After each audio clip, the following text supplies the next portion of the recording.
Bapak. Baik, selamat pagi Bu Rita. Gimana? Silakan Bu Rita. Iya, baik. Gimana Bapak, sehat? Alhamdulillah sehat. Bu Rita gimana sehat? Alhamdulillah sehat Bapak. Masih sibuk di Gunung Gerak ya? Alhamdulillah sehat Bapak.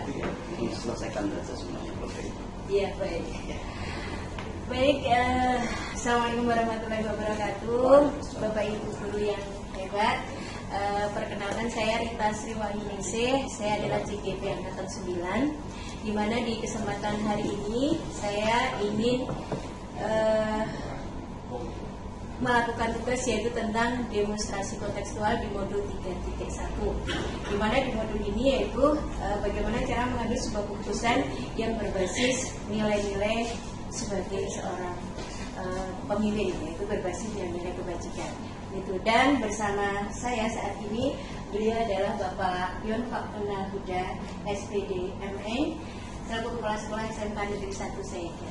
Ini Bapak, Yon Faktunal Bapak, di kesempatan pagi hari ini Bapak, saya ingin sekali menimba ilmu dengan Bapak terkait dengan pengambilan keputusan yang berbasis dengan nilai-nilai kebajikan Bapak. Dan kali ini bahwa di dalam pengambilan keputusan itu kan ada dua dilema ya Bapak ya, yaitu antara dilema etika dan juga rujukan moral. Itu Bapak yang ingin saya ketahui di sini, bagaimana Bapak menghadapi permasalahan tersebut, lalu bagaimana bisa mengidentifikasi Bapak apakah itu termasuk di dalam rujukan moral kasus tersebut ataukah termasuk di dalam dilema etika. Ya. Wah, ini sebenarnya pertanyaannya berat karena istilah-istilahnya juga saya kepala sekolah yang bukan produk dari guru penggerak, jadi istilah-istilah yang dikenal di guru penggerak tidak sepenuhnya saya pahami. Nah, saya pengen tanya balik dulu, apa itu tentang rujukan moral, apa itu yang dimaksud dengan apa tadi dilema etika. Jadi nanti ketika saya menjawab supaya tidak salah arah gitu ya. Baik. Baik Bapak, di sini yang dimaksud dengan dilema etika yaitu di mana Bapak dihadapkan pada sebuah permasalahan yang sama-sama benar Bapak. Jadi di sini adalah kasusnya itu sama-sama benar. Artinya jika saya mengambil dari satu sisi kasus yang kanan misalnya itu juga benar dan yang satu sisi yang sebelahnya juga benar untuk sekolah. Nah, itu sama-sama benar. Jadi di sini ada dilema etika di sini Bapak. Dan yang ingin saya ketahui dari Bapak itu bagaimana Bapak bisa mengidentifikasi antara dilema etika dengan rujukan moral. Sedangkan kalau rujukan moral itu kasusnya itu yang satu benar dan yang satu salah. Dan Bapak harus memiliki salah. Jadi pertanyaan tadi awalnya apa tadi? Mengidentifikasi apakah itu kasusnya termasuk di dalam rujukan moral ataukah kasusnya ini termasuk di dalam dilema etika. Baik, saya akan cerita begini. Jadi di dalam fungsi saya sebagai pengambil keputusan, sebenarnya hampir semua permasalahan, hampir semua keputusan itu adalah masalah. Jadi hal yang sama-sama baik sekalipun misalkan, dan itu sebenarnya juga tidak urgen, tapi itu juga adalah masalah yang harus kita luruskan. Sehingga kalau kita kelompokkan menjadi apakah itu dilema etika atau apakah itu rujukan moral, ya sebenarnya agak sulit untuk membedakan itu. Kalau buat saya yang penting adalah urgensi dari setiap masalah itu. Urgensi itu maksud saya apakah permasalahan itu urgen atau tidak. Nah, kemudian nanti setelah kita menentukan bahwa itu masalah itu urgen atau tidak, nah baru kita melihat substansinya apakah tadi dikatakan benar dan salah atau antara salah dan benar atau sama-sama benar, itu kita lihat dari substansi masalahnya. Tapi menurut saya yang paling penting dulu adalah urgensinya. Urgensi itu menyangkut dampak. Apakah keputusan yang akan diambil dari setiap permasalahan itu nanti akan berdampak penting buat sekolah atau tidak, penting buat individu atau tidak. Saya kira itu yang pertama. Nanti maksud saya permasalahan itu yang paling utama dan urgensinya, bukan mengukur siapa benar siapa salah atau antara satu yang benar dengan yang lain lebih benar dan sebagainya. Begitu saja. Baik Bapak, kalau misalnya tadi Bapak jadi di sini untuk mengidentifikasi yang paling penting adalah urgensinya ya Bapak. Jadi urgensinya benar kemudian itu baru nanti bisa menentukan itu masuk di etika apakah itu masuk di itu ya Bapak. Di sana aja.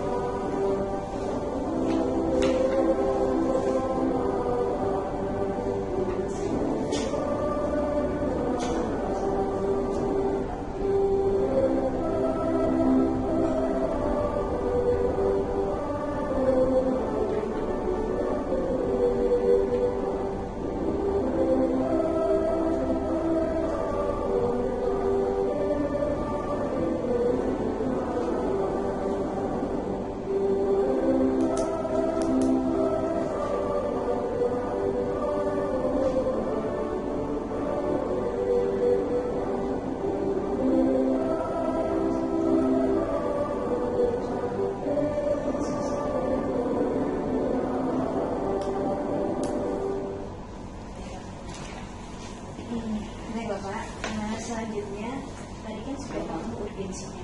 Nah, terus yang ingin sekali juga kami ketahui itu terus bagaimana dalam menjalankan keputusan tersebut yang menyangkut dengan nilai etika tersebut. Ya, kalau kita sudah tahu urgensinya, kemudian urgensi tadi saya katakan yang paling penting adalah seberapa dampaknya pengambilan keputusan dari setiap masalah itu terhadap sekolah. Kalau saya selalu begitu, jadi bukan pada siapa yang benar siapa yang salah atau kepada lebih salah ini segera bisa diselesaikan. Kalau kita menginjak kepada permasalahan tadi, ini permasalahan ini dua hal yang sama atau dua hal yang berlawanan, kan itu. Kalau dua hal yang sama-sama penting atau enggak, kan itu dari urgensi ya. Kalau tidak begitu penting untuk segera dipecahkan, ya kita menjadi prioritas kedua gitu. Jadi urutannya kemudian kan kapan permasalahan itu harus dipecahkan gitu ya. Kalau memang urgen ya harus segera dipecahkan. Misalkan permasalahan bagaimana ketika kita harus menetapkan anggaran sekolah, itu kan sama-sama benar.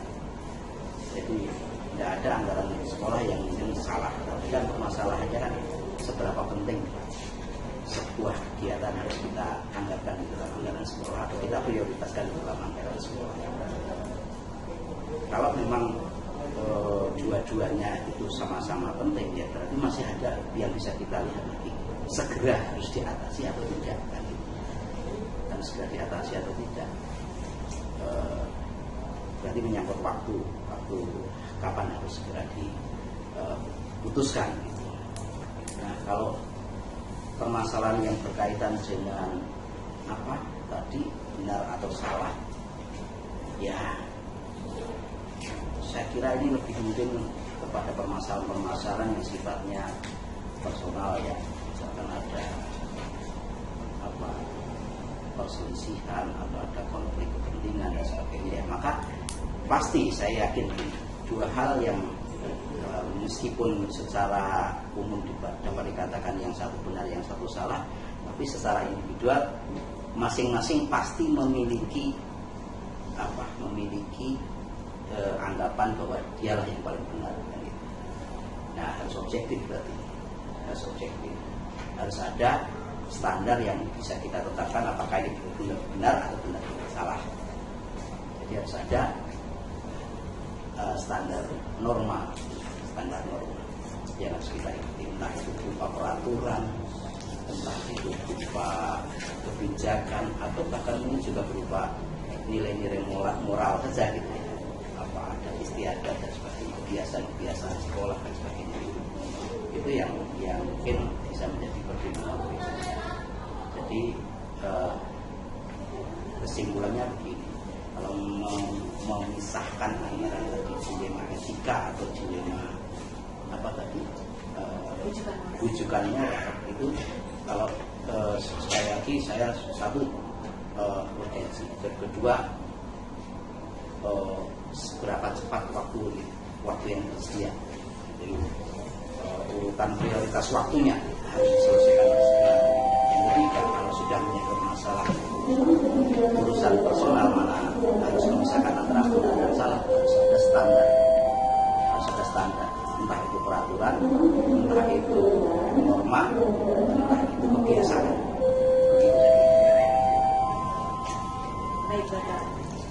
Jadi tadi pertanyaannya yang pertama adalah yaitu seberapa urgensi masalah tersebut dahulu. Setelah itu nanti ditemukan urgensinya itu seperti apa, lalu nanti waktunya penyelesaiannya.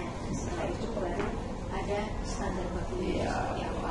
Untuk memisahkan antara mana yang benar mana yang salah. Nah, baik Bapak, tentunya seperti kan ada langkah-langkahnya nih Bapak. Nah, kalau boleh tahu langkahnya seperti apa Bapak? Ya, Memisahkan tadi. satu, tadi mungkin ada di sisi urgensi, dua waktu. Yang tiga, mungkin kita harus mengidentifikasi siapa saja yang terlibat di dalam masalah itu. Ya, siapa saja yang terlibat di dalam masalah itu. Bisa jadi kalau masalah itu melibatkan banyak orang, kan berarti nanti urgensinya jadi agak berbeda ya. Mungkin permasalahannya sederhana, tapi karena yang terlibat banyak itu dampaknya juga banyak berarti. Kalau kita memutuskan sesuatu yang sifatnya perorangan, kan sedikit itu mungkin hanya antara A dan B saja. Tapi kalau antara A dan banyak orang, yang akan terkena dampak permasalahan itu kan banyak gitu ya. Atau dampak dari pengambilan keputusan itu banyak. Maka dari sisi siapa yang terlibat itu baru kemudian nanti kita baru mendalami sebenarnya permasalahan utamanya apa penyebabnya siapa dan sebagainya. Itu saja. Jadi tadi yang pertama itu kita lihat siapa yang terlibat di dalam komunikasi Iya. itu baru nanti bisa mendapatkan permasalahan. Akar masalahnya. Masalahnya nanti dapat bisa ada nggak Bapak cara-cara efektif? Ya menurut saya kalau permasalahannya memang sifatnya personal, ya, cara paling efektif adalah komunikasi dengan kedua belah pihak langsung. Kita cari akar masalahnya apa. Akar masalahnya apa. Di permasalahan yang paling mendasar itu apa? Jangan hanya kita mendapat informasi dari satu pihak, kemudian dari pihak lain juga mengkonfirmasi, itu nggak akan selesai. Kalau saya datangkan dua-duanya, kedua belah pihak yang memang punya masalah harus segera diputuskan. Kemudian kita coba komunikasi untuk mencari akar masalahnya itu yang akan kita atasi. Berarti konfirmasi dulu permasalahannya, yaitu kebenaran dari masalah tersebut. Untuk menemukan akar masalah ya. Karena bisa jadi yang muncul informasi itu hanya sebagai gejala dari suatu masalah, gejala dari suatu persoalan. Sebenarnya akar masalahnya apa? Misalkan ini yang lebih ekstrim, kalau kita sebut masalah itu adalah konflik pribadi, konflik antar individu. Bisa jadi permasalahannya kan karena memang hubungan kerja, atau bahkan mungkin karena personalitinya masing-masing orang itu yang nggak cocok, atau mungkin juga permasalahan utamanya sebenarnya di luar itu semua, mungkin di rumah, baru akan ketemu ketika kita memang sudah ketemu dua-dua. Gitu. Baik Bapak, tentunya dalam kasus-kasus tersebut kan banyak ya Pak, apalagi di sekolah yang sebesar ini. Nah Bapak banyak sekali menyelesaikan kasus-kasus yang seperti itu, tentunya ada kendala atau tantangannya. Nah, menurut Bapak tantangan-tantangan seperti apa? Ya, tantangan yang paling sering muncul itu adalah sebenarnya malah kesulitan komunikasi sebenarnya. Jadi dari sumber masalah itu sering kita mendapatkan informasi yang hanya setengah-setengah, tidak tuntas, sehingga kita tidak mendapatkan data yang cukup untuk memutuskan pemecahan masalah. Karena memang mungkin kita nggak tahu akar masalahnya tadi. akar masalahnya tadi, urgensinya tadi. Ya, kalau memang kita bisa mendapatkan sebuah informasi yang berkaitan dengan sebuah masalah, saya rasa solusi atau pengambilan keputusan itu akan menjadi lebih mudah, dan kita bisa dengan mudah memisahkan antara itu apakah konflik kepentingan, konflik of interest, kemudian tadi mereka tadi itu, dan mudah kalau memang masalahnya sudah jelas. Kalau masalahnya sudah jelas karena kebuntuan komunikasi, solusinya sudah tidak tepat. Jadi tantangan utamanya adalah rata-rata permasalahan itu memang tantangan terberatnya adalah bagaimana mengkomunikasikan permasalahan itu sendiri. Baik Bapak, jadi lebih ke komunikasi ya. Baik Bapak, selama ini Bapak di dalam kasus, apalagi di kasus dilema etika yang memang dua-duanya itu kan benar di bawahnya. Nah, apakah dalam penyelesaian masalah tersebut itu Bapak jadwalkan, ada jadwal sendiri, ataukah insidental Bapak? Jadi begitu ada masalah ya bisa langsung diselesaikan, ataukah menunggu penjadwalan di besok atau lusa atau gimana? Ya, kembali ke konsep awal. Kalau saya urgensi, apakah itu harus segera diatasi atau tidak? Kalau memang itu tidak harus segera diatasi dan dampaknya jangka panjang, ya mungkin perlu penjadwalan seperti upaya-upaya preventif, ya, upaya preventif melalui pembinaan dan sebagainya itu. Tapi kalau memang itu permasalahan yang harus segera diatasi, harus segera selesai, ya tidak perlu penjadwalan, ya harus insidental. Kapan masalah itu muncul, ya harus segera dipecahkan masalahnya. Ya mungkin tahap-tahap pemecahan masalahnya itu yang perlu kita, ya mungkin kita secara formal dijadwalkan supaya kapan kita akan ketemu, kapan kita akan bahas masalah ini, kemudian ada target kapan harus selesaikan.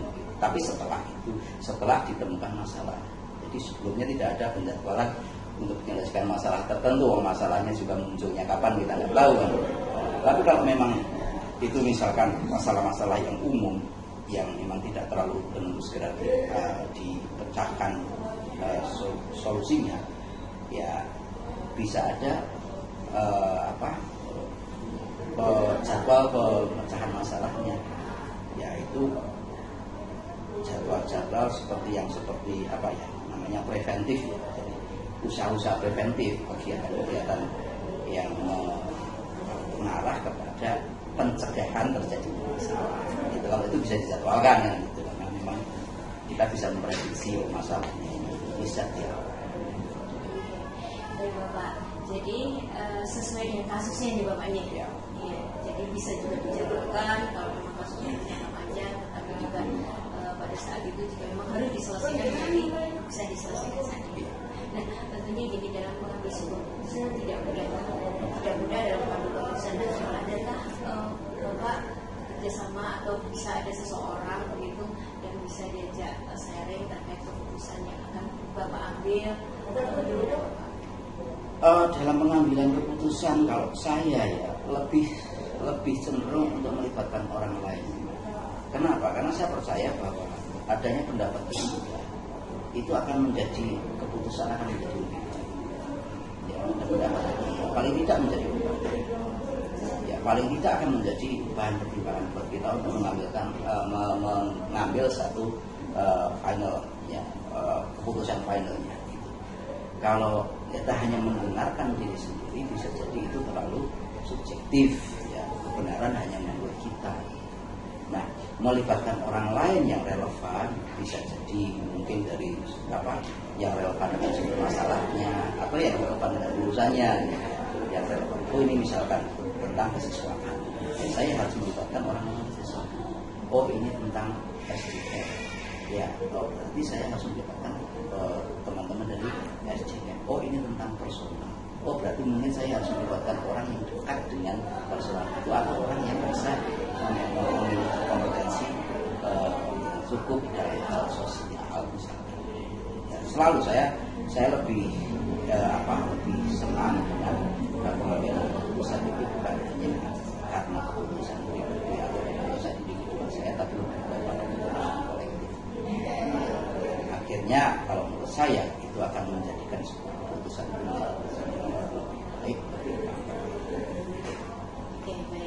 Baik Bapak, jadi di sini Bapak kehadiran yang relevan dengan permasalahan tersebut tentunya Bapak, bukan kok diambilkan dari orang lain yang tidak tahu kan gitu. Jadi yang relevan dengan masalah. Nah ini pertanyaan terakhir Bapak, banyak bertanya. Jadi pertanyaannya yang terakhir ini, nah menurut Bapak sendiri, ini dari sekian kasus dari dilema, terutama yang dilema itu kayak Bapak, karena dari mengambil sebuah keputusan yang benar agak sulit. Saya banyak sekali dapat itu sama Bapak, dan yang pertanyaan terakhir ini kira-kira Bapak apa yang bisa kita ambil dari kasus-kasus pengambilan tersebut Bapak? Ya, kalau menurut saya gini, segala sesuatu itu pasti ada prioritas. Dari apa yang penting, semua penting, ada pasti yang lebih penting. Ya, ada yang sesuatu yang mendesak, pasti ada yang lebih mendesak. Nah, ya kita harus pintar-pintar itu mempertimbangkan itu. Jadi, apakah satu permasalahan itu harus segera diselesaikan? Ya mungkin permasalahan tidak terlalu urgent, tapi harus segera selesai. Ya itu dulu. Jadi itu yang saya maksud dengan prioritas. Yang paling penting adalah kita bisa memprioritaskan semua. Dari antara yang baik-baik pasti ada yang keputusan yang baik juga. Mungkin dari 2 hal yang baik, mungkin ada dari 4 hal yang baik, mungkin ada 1 yang terbaik. Itu pasti harus kita. Nah, menurut saya kemampuan kita untuk mengidentifikasi itu yang perlu kita lakukan, mengidentifikasi prioritas. Melibatkan orang lain tadi juga perlu, jadi ya itu saya kira pelajaran yang bisa kita ambil. Semua hal itu pasti ada 1 yang terbaik, pastilah. Apalagi kalau sudah jelas ya, yang 1 baik, yang 1 enggak baik itu gampang. Tapi kalau ada 2 yang baik, dua-duanya baik, posisi yang baik, itu memang pasti punya keyakinan ada yang terbaik. Entah dari sisi potensinya, dari sisi mendesak tidaknya, dari sisi dampaknya. Baik, terima kasih Bapak. Ini tadi ilmu yang sangat berguna buat saya Bapak, dengan ilmu yang sudah diberikan kepada tadi. Buat saya, kalau saya bisa diadakan pada sesuatu yang harus memutuskan terkait ilmu etika tadi sudah punya gambaran. Gitu Bapak. Terima kasih sekali atas waktunya Bapak. Sama direpoti. Tidak apa-apa Bu Rita. Ya kita sama-sama belajar. Saya juga sedang belajar untuk bisa menjadi orang yang benar-benar bisa menjadi bagian dari sebuah solusi masalah, bukan bagian dari masalah.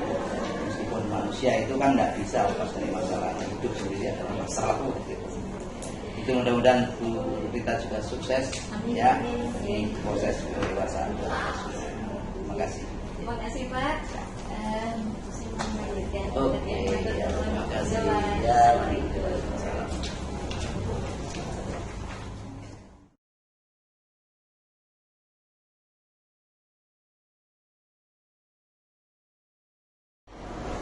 Assalamualaikum warahmatullahi wabarakatuh. Waalaikumsalam warahmatullahi wabarakatuh. Terima kasih atas waktu yang diberikan kepada saya Bapak. Perkenalkan nama saya Rita.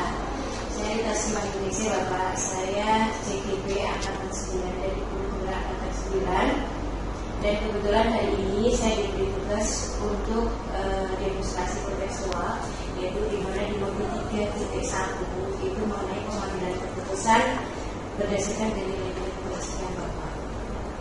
Dari sini saya ingin sekali menimba ilmu dari Bapak. Jadi bagaimana cara mengambil sebuah keputusan yang berhubungan dengan ilmu etika. Ilmu etika itu sebuah keputusan di mana harus memilih bahwa persoalan itu benar sama benar. Jadi kadang-kadang kan sulit untuk memilih seperti itu, mana yang harus diputuskan. Nah, begitu Bapak yang ingin saya tanyakan, dan untuk itu saya juga ingin mengetahui bagaimana Bapak bisa mengidentifikasi apakah itu termasuk dilema etika atau bukan. Kalau itu benar kan kasusnya itu benar, yang 1 salah. Itu Bapak. Terima kasih Bu Rita. Saya merasa mendapatkan kehormatan ini dari sekolah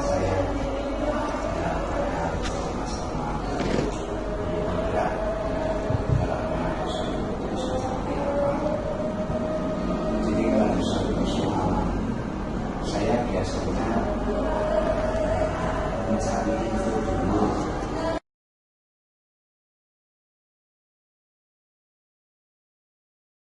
cari dulu klarifikasi info dulu. Setelah saya mendapatkan satu informasi yang akurat kaitannya dengan masalah perilaku atau etika, biasanya saya lalu mengundang guru BK. Kemudian kalau terjadi kebijakan anak itu kelas berapa, itu kelas saya undang. Setelah wanita saya undang dan BK saya undang, kesiswaan juga saya undang. Saya sampaikan ini kok ada persoalan seperti ini, contoh kemarin ada anak yang masuk tidak lewat pintu karena mangkal pabrik itu satu pelanggaran etika. Kemudian saya dikati ketemu siswa itu tak panggil semua yang melakukan. Setelah dengan saya di ruang ini, saya tanya, kok isolnya itu jadi sip lepas berapa, saya untuk bisa saya lupa. Hebat bukan lupanya, tapi hebat kamu jujurnya, karena kamu salah mengakui salah. Dari situlah kamu merasa salah, kamu merasa benar, ya kalau saya merasa salah itu sudah. Kalau begitu gimana? Kita akan mengulangi lagi. Nek mengulangi mana yang ngopo? Ada itu. Pokoknya kalau saya sanggup berbuat yang lagi, saya sanggup memberi sanksi satu disilakan. Kamu yang ngomong bukan saya. Itu keputusanmu. Pak Udin atau Bapak Sekolah. Artinya bahwa kamu menyadari diri bersalah, karena keputusan adalah dari diri sendiri. Sehingga disinilah saya tidak mau mengambil keputusan sendiri, tapi saya usahakan sehingga mereka yang merasa melanggar itu merasa dirinya saja. Itu yang pertama. Kalau soal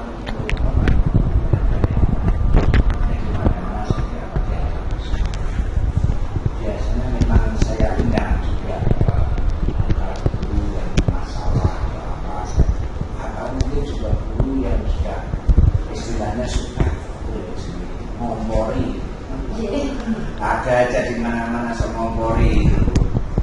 Ya saya dapat info tentang ini ya saya tanya bicara soal itu. Tahu kendalanya kok mendekati 50%. Ini saya dulu kita panggil.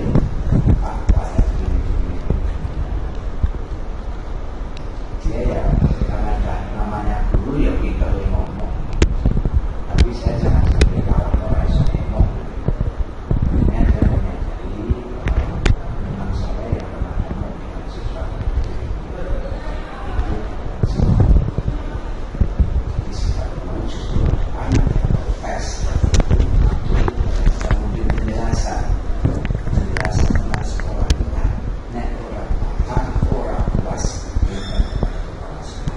sehingga nanti akan bisa menjadi lebih menyenangkan dalam mengambil suatu masalah. Tapi kalau caranya harus seperti itu, nanti akan terjadi gesekan, nanti gesekan di mata orang. Jadi tidak patutnya bisa jangan cari apa-apa. Kalau ada persoalan apapun langsung aja ke saya, bisa. Saya senang itu daripada kalau ada persoalan itu. Ya persoalan apa saja boleh, namanya uang juga boleh.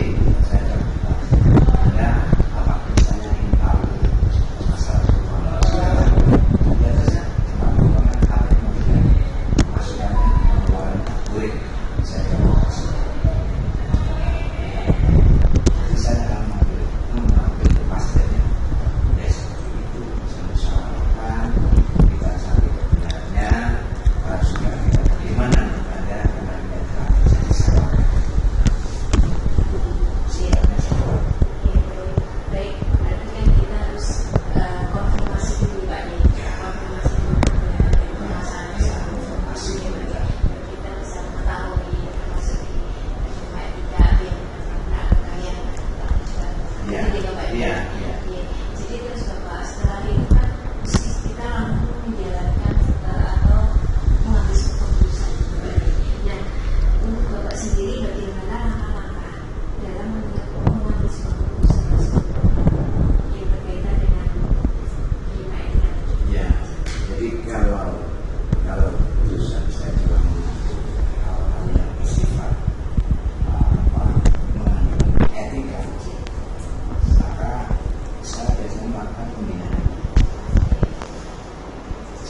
pembinaan mungkin saya panggil satu persatu kalau atau mungkin juga punya karyawan siswa terus saya bicara ya di mana, dan saya kalau bicara sama saya tidak lalu saya duduk di kursi kesasian enggak, saya duduk di yang sama kemudian kita diskusikan, setelah kita diskusikan kita akan pembinaan lalu mau cari kalau memang mau sepakat bisa tentang DKI ayo bisa bersama, tapi kalau memang tidak bisa ya bagaimana caranya saya bilang dulu aja sehingga mereka lalu mengatakan ya seharusnya kita begini ayo kita bersama bersama demi kebaikan bersama, bukan kebaikan yang mau tidak kebaikan seluruh sekolah ini karena kita cuma baik Bapak. Jadi kalau bisa tadi jadi langkah yang pertama itu akan melakukan pembinaan kasus tersebut, lalu terjadi diskusi di situ. Itu di bawahnya. Nah, terus ada nggak Bapak cara-cara efektif untuk menangani kasus tersebut?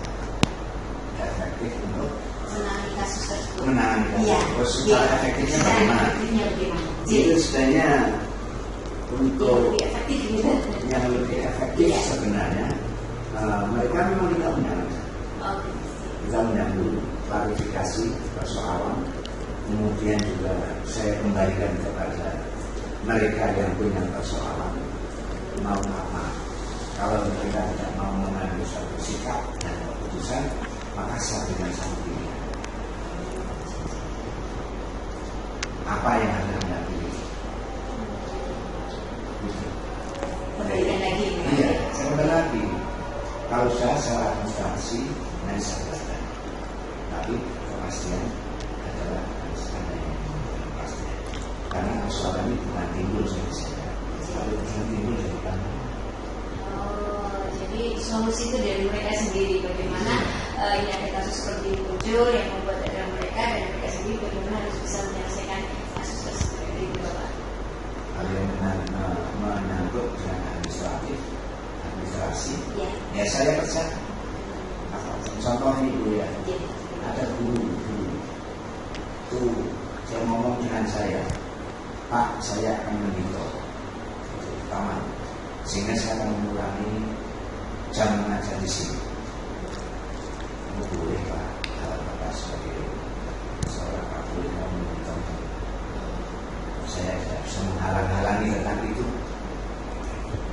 Begitu berjalan, saya dapat laporan bahwa si A ini mengajar di tempat lain, padahal nomornya nah inilah yang saya nggak senang. Itu namanya pembohongan. Bagi saya pembohongan. Saya undang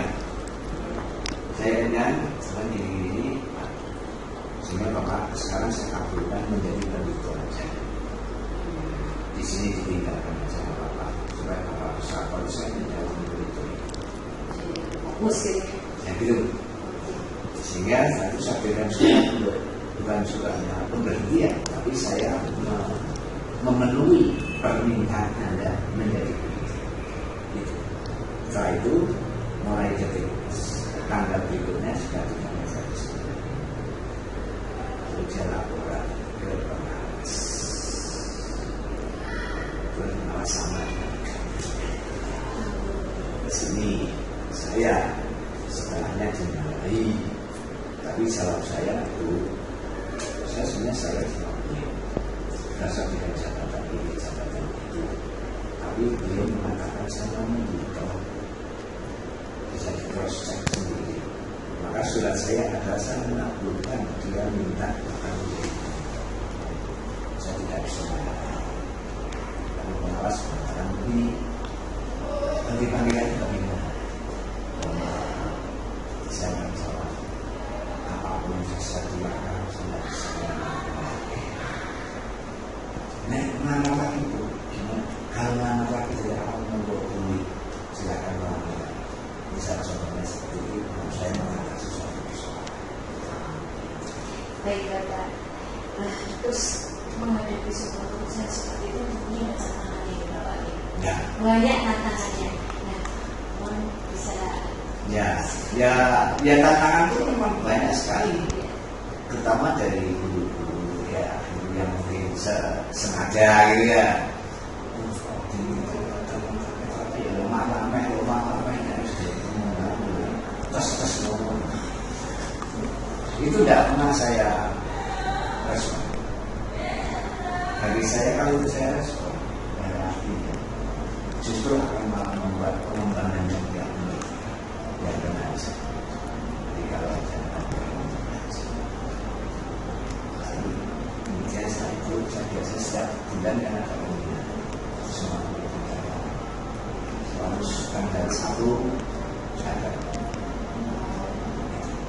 pembinaan ini menyangkut masalah disiplinan, masalah perilaku, masalah hubungan antar satu dengan yang lain, sehingga terwujud dari kata yang sakit itu harus dibimbing jauh seperti apapun itu. Dan Bapak, terus begini Bapak, tadi kan pertanyaan sudah begitu banyak, kita sudah dibahas bagaimana kasusnya usia juga bermacam-macam, gitu Bapak. Nah, dari kasus seperti itu yang muncul itu biasanya itu ada penjadwalan nggak Bapak dalam penyelesaian kasus, ataukah insidental pada saat itu ada kasus yang diselesaikan, ataukah ada penjadwalan mungkin kasus ini diselesaikan besok, mungkin ada penjadwalan panjang atau bagaimana? Kalau saya melihat kasus, saya tidak suka menunda kasus. Soalnya kalau menunda kasus nanti akan berkembang yang lebih berat lagi. Jadi begitu ada kasus saya pelajari, saya cari jalan keluar. Ini langsung dipanggil. Berbicara langsung ya. Walaupun tidak saat itu ya, tapi saya terpaksa sebelum tadi saya cari kebenaran. Soalnya kalau dengan model ditunda di jadwal dia malah mungkin jadi lupa. Karena pekerjaan saya maaf saja tidak hanya di sini.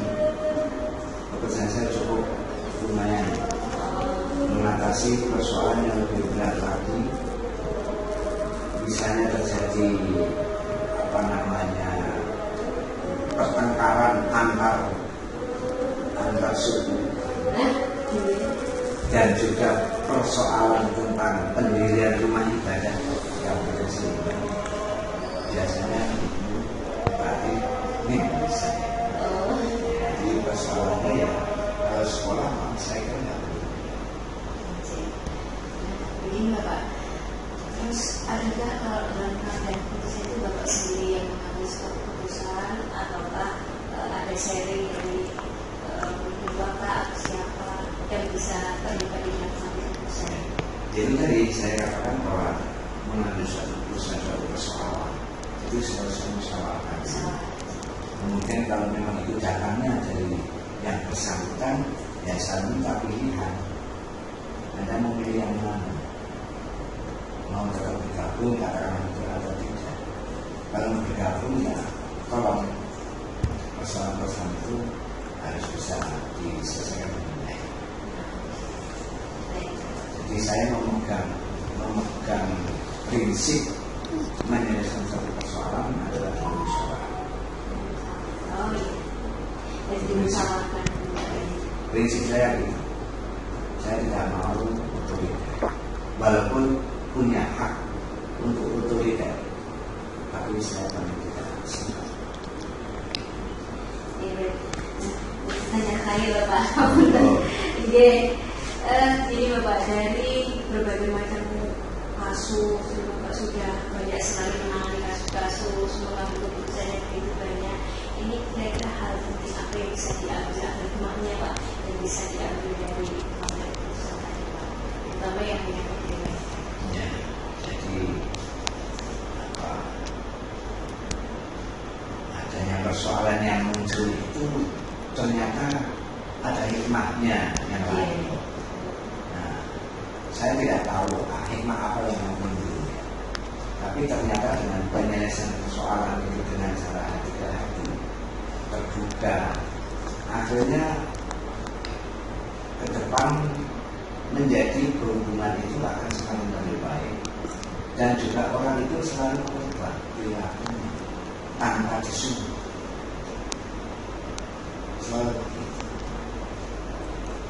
Sehingga saya belum pernah mengeluarkan yang namanya SP. Oh, Ada yang namanya buku pendelegasian, buku pendelegasian guru dan karyawan. Sehingga selalu saya mendelegasikan siapa saja, saya tidak lihat saja di sini. Misalnya hari Rabu tanggal 16 bulan 8 tahun 2003 kepada siapa? Para TU.